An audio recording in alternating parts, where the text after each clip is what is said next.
Bonjour, aujourd'hui nous allons voir comment détartrer une installation d'eau chaude avec une chaudière Saunier Duval.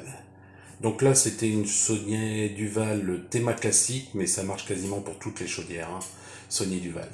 Donc c'est ce tuyau là qu'il faut enlever. Donc vous coupez l'eau, l'arrivée d'eau au niveau de la chaudière avec le robinet bleu. Moi j'avais fermé tous les robinets parce que j'avais un autre tuto à faire, donc j'avais déjà fait... j'avais pris un peu d'avance. Donc après, vous ouvrez un robinet. Là, c'était au niveau de la baignoire qui était juste à côté. Donc j'ai ouvert un robinet d'eau chaude pour dire de faire une dépression au niveau de l'appareil. Donc j'avais déconnecté un petit peu avec une clé de 30 les raccords. C'est pour ça que j'arrive à les enlever à la main. On les enlève pas comme ça à la main non plus. Donc à la fin, quand je vais remonter juste ce tuyau-là, en fait, que je vais remonter, j'aurais changé les joints au niveau du raccord. Donc là c'est un peu dur avec une seule main. Et voilà, ce qui arrive, c'est qu'avec une seule main, le raccord il tombe. Donc c'est cette partie-là qui m'intéresse au niveau de l'appareil. Donc là j'avais eu besoin d'un raccord au niveau du robinet de la chaudière parce que le diamètre du robinet de la chaudière et ma pompe à détartrer n'est pas le même. Donc c'est pour ça que je mets cette pièce-là, mais après ça dépend du diamètre. Comme là vous voyez, ça c'est du 15-21 et sur la chaudière c'est du 20-27, donc il m'a fallu une réduction. Donc une fois que la pompe est installée sur la chaudière, je la mets en route. Bien sûr, j'avais laissé le robinet ouvert, donc ce que vous allez voir là pour l'instant c'est de l'eau entre guillemets propre qui est poussée par le produit en fait. Et à un moment donné, vous allez voir le produit qui va arriver.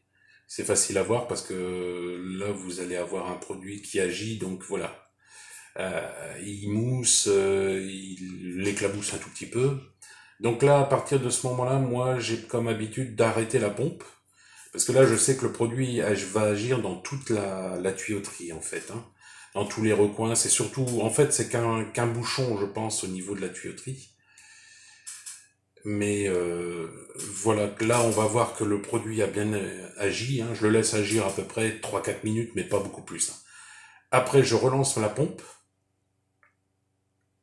Et là, ce qui sort, c'est pas, comme vous voyez, là, le produit, il a bien agi, parce que c'est vraiment marron, tout...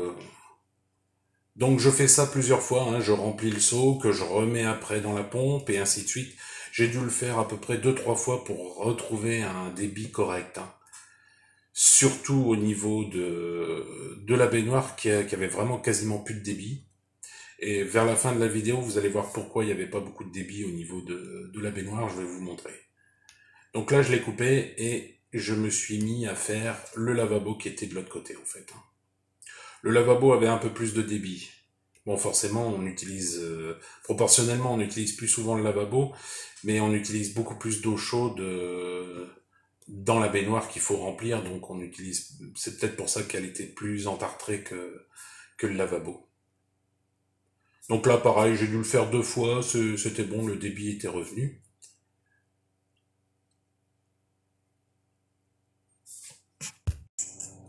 Maintenant, voilà pourquoi le débit était un peu faible au niveau de la baignoire et du lavabo.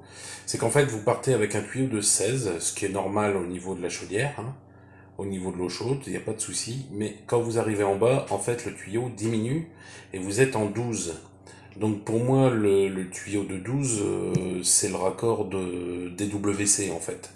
On met pas ça sur une chaudière, enfin derrière une chaudière, donc c'est pour ça que le détartrage était nécessaire. Voilà, c'est tout pour aujourd'hui.